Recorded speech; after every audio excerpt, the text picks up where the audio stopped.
ጤና ይስጥልኝ። ሐምሌ 1 2018 ዓ.ም ከመረብ ሚዲያ አርዕስተ ዜናውን በማስቀደም ዕለታዊ መረጃዎችን የምናሰማችሁ ይሆናል። በጎንደር ጠቅላይ ግዛት ሊቦ ከምከም፣ አምቦ ሜዳና ጨብጭባ ግንባሮች በተካሄደ የተቀናጀ የፋኖ ተጋድሎም ያገዛዙ ሰራዊት በፋኖ ቀለበት ውስጥ ገብቶ በከባድ የሽምቅ ጥቃት ተመትቶ መሽመድመዱ ታወቀም። በሁለቱ ግንባሮች በጥላት ላይ ከፍተኛ ሰብአዊና ቁሳዊ ኪሳራ በማድረስ አከርካሪውን የሰበሩት የበላይ እዝ አርበኞች ጥላት የኃይል መዛባትና መፍረክረክ ገጥሞት ሞትና ቁስለኛውን እያዝረከረከም ለመፈርጠጥ እንዲገደድ በማድረግ አውደ ውጊያውን በከፍተኛ የበላይነት እየመሩት ውለዋል። መረጃውን ተደምጡታላችሁ። በሌላኛው መረጃችን በአርሲ ዞን አሰኮ ወረዳም በአማራ ተወላጆችና በኦርቶዶክስ ሃይማኖት እምነት ተከታዮች ላይ ያነጣጠረ ጥቃት ዳግም መቀስቀሱ ተሰምቷል። ዳግም በተቀሰቀሰው በዚህ ጥቃት በሰው ሕይወትና በንብረት ላይ ከፍተኛ ውድመት እየደረሰ ሲሆን ጥቃቱን ተከትሎ በአካባቢው የኔትወርክ አገልግሎት ሙሉ በሙሉ መቋረጡንና የካድሬዎች የመረጃ ማፈን ዘመቻ በመካሄዱ ነዋሪዎች ከዓለም ተነጥለው አሳሳቢ አስደንጋጭ ሁኔታ ውስጥ መውደቃቸው ተገልጿል። መረጃውን ታደምጡታላችሁ። በሌላኛው መረጃችን ባለፉት 5 ዓመታት የህዝብ ተወካዮች ምክር ቤት አባል በመሆን ሲያገለግሉ የቆዩት ዶክተር ደሳለኝ ጫኔ የፓርላማ ቆይታቸውን ማጠናቀቃቸውን ተከትለው ከማንኛውም ቀጥተኛ የፖለቲካ እንቅስቃሴ ራሳቸውን ሙሉ በሙሉ ማግለላቸውን ይፋ አደረገው። በምክር ቤቱ የመጨረሻ ቀናት ከአብይ አህመድ ጋር በነበራቸው ቆይታ ጠቅላይ ሚኒስትሩ አብረን እንስራ በማለት ጥሪ ማቅረባቸውንና በምክር ቤቱ እንዲቀጥሉ ፍላጎት ማሳየታቸውን የጠቀሱት ዶክተር ደሳለኝ ይሁን እንጂ የጠቅላይ ሚኒስትሩን ጥያቄ ውድቅ ማድረጋቸውን ገልጸዋል። መረጃውን በዝርዝር ተደምጡታላችሁ። በሌላኛው መረጃችን አብይ አህመድ ለክልላዊ ውጥረቶች ኤርትራንና ህወሓትን ተጠያቂ ያደረገበት የትላንቱ የፓርላማ ንግግርን ተከትሎም የኢትዮጵያ አገዛዝ በአንድ በኩል ጥቃት አድራሽ በሌላ በኩል ደግሞ ተጠቂ ሆኖ የመቅረብ ድራማ እየሰራ ነው በሚል አስመራ ፈጣንና ጠንከር ያለ አጸፋዊ ምላሽ መስጠቷ ተሰምቷል። የኤርትራ ማስታወቂያ ሚኒስተር የብልጽግና አስተዳደር ለሱዳን ግጭት መባባስ ቀጥተኛ ተጠያቂ እንደሆነና በሱዳን ለሚዋጉ ኃይሎች በቤኒሻንጉል ጉሙዝ ክልል ሚስጥራዊ የጦር ሰፈርና ስልጠና እንደሚሰጥ በይፋ ከሷል። መረጃውን ታደምጡታላችሁ። አድማጭ ተመልካቾቻችን እነዚህንና ሌሎች የዛሬ ሐምሌ 1 2018 ዓ.ም ዕለታዊ የግንባር መረጃዎችን እንዲሁም ሌሎች የሀገር ውስጥና የውጭ መረጃዎችን አጠናቅረን ይዘን ቀርበናል። አብራችሁን ቆዩ።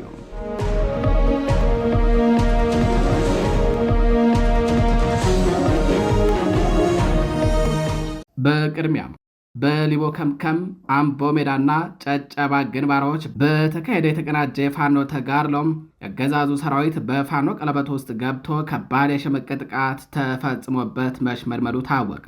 በሁለቱም ግንባሮች በጥላት ላይ ከፍተኛ የሰብአዊና ቁሳዊ ኪሳራ በማድረስ አከርካሪውን የሰበሩት የበላይ እዝ አርበኞች ጥላት የኃይል መዛባትና መፍረክረክ ገጥሞት ሙትና ቁስለኛውን እያዝረከረከም ለመፈርጠጥ እንዲገደድ በማድረግ አውደ ውጊያውን በበላይነት እየመሩ ውለዋል።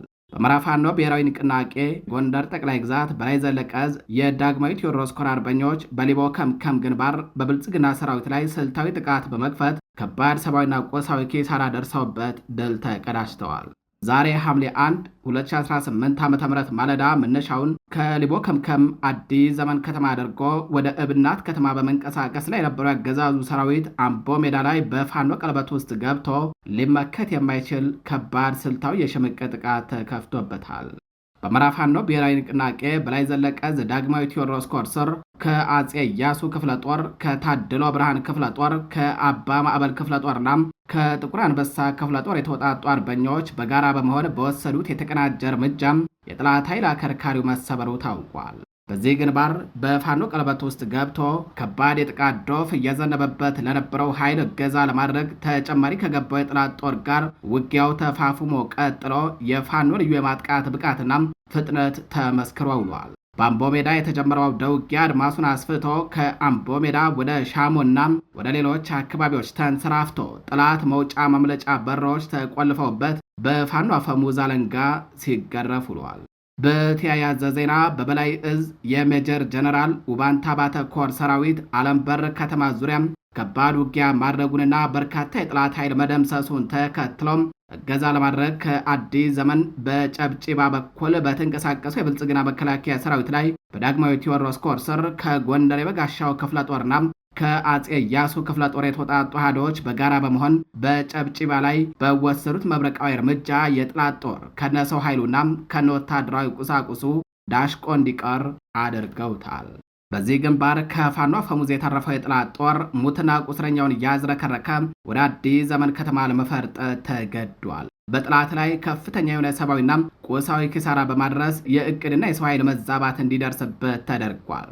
በሊቦ ከምከም አምቦ ሜዳና በሊቦ ከምከም ጨብጪባ በሁለቱ ግንባሮች ዛሬ ከንጋት ጀምሮ በተደረገው ተጋድሎ ፋኖ በፈጸመው የስቦ መምታት ከበባ ውስጥ በማስገባትና ዙሪያ ገባውን በመቆለፍ እንዲሁም የጠላትን አሰላለፍ በማዛባት በወሰደው እርምጃም በርካታ ቁጥር ያላቸው አገዛዙ ወታደሮች ሲደመሰሱም ውጊያው በዚህ ምሽትም በፋኖ የበላይነት እንደተመራ አበላሰል እያለ በመቀጠሉም ወደ ውጊያ ዝርዝር መረጃዎችን ውጊያው ሲጠናቀቅ ተከታትለን የምናቀርብ ይሆናል።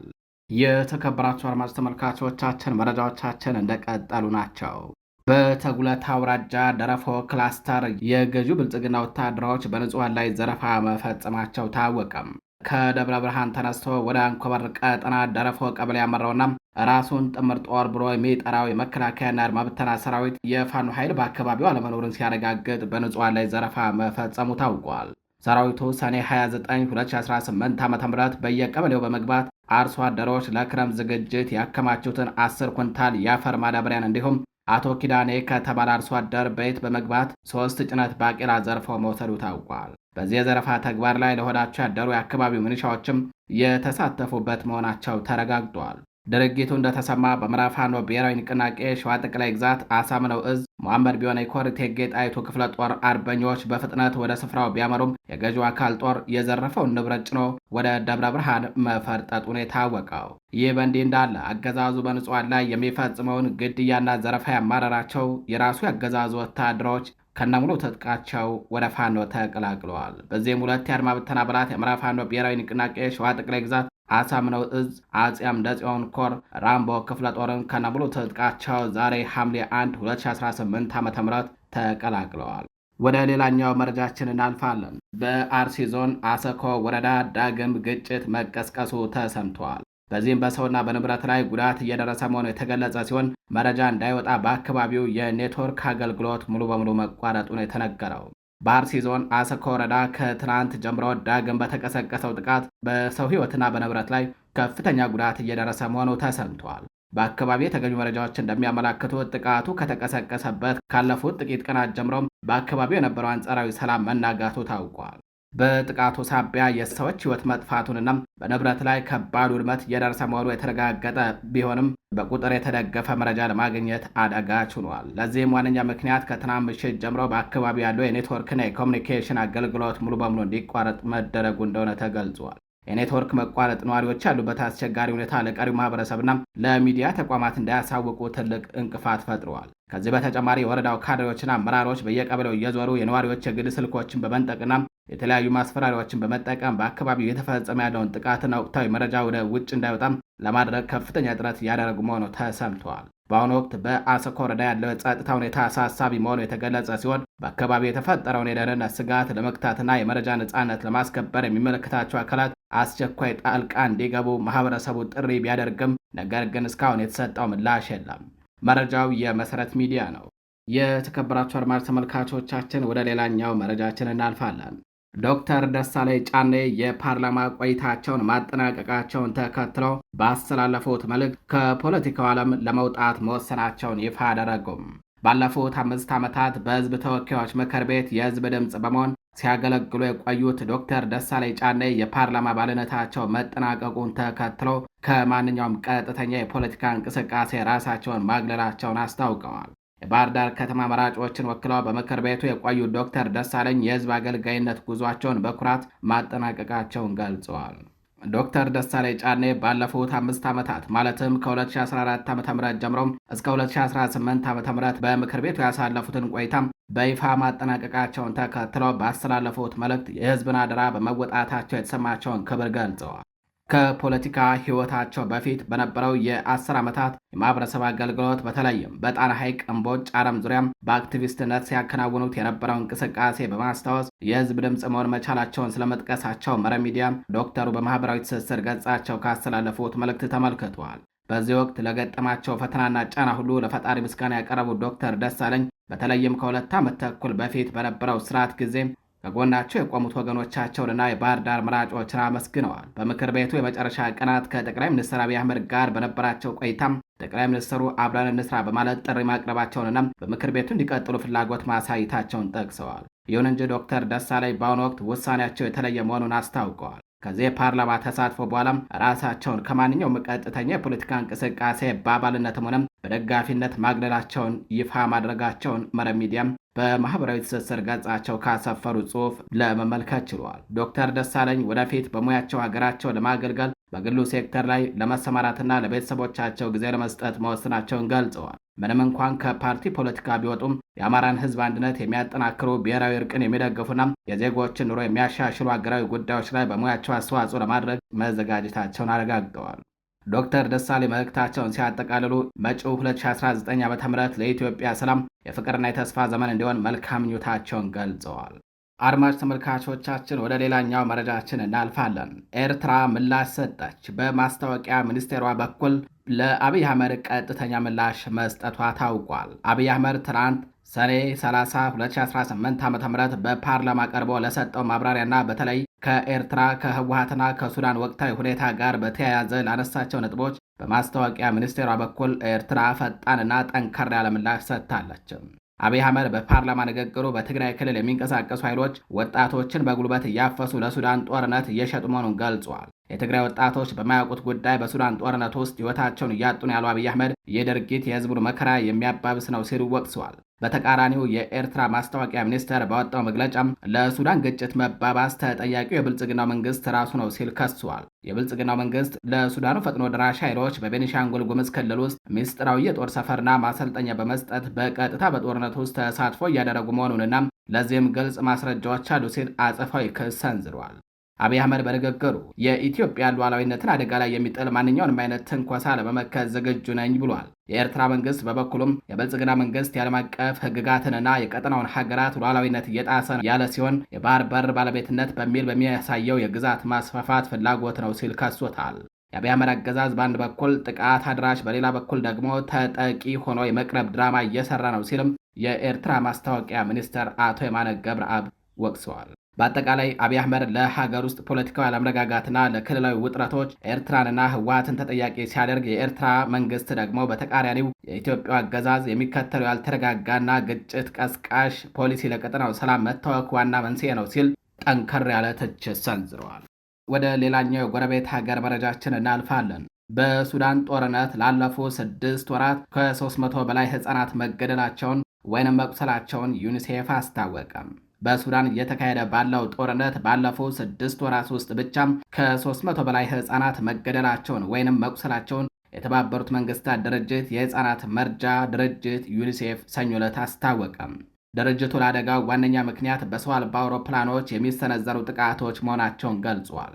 የሱዳን ሰራዊትና ፈጥኖ ድራሽ ኃይል እንደ አውሮፓውያን አቆጣጠር ከሚያዝያም 2023 ጀምሮ ውጊያ ላይ የሚገኙ ሲሆን በአሁኑ ወቅት ጦርነቱ በኮርዶፋን በዳርፉርና በብሉ ናይል ግዛቶች ውስጥ ማዕከል አድርጓል። እንደ ዩኒሴፍ መረጃ ለህፃናቱ መገደልና መቁሰል 60 በመቶ ያሉ ድርሻ የያዘው በድሮን የሚካሄደው ውጊያ ነው።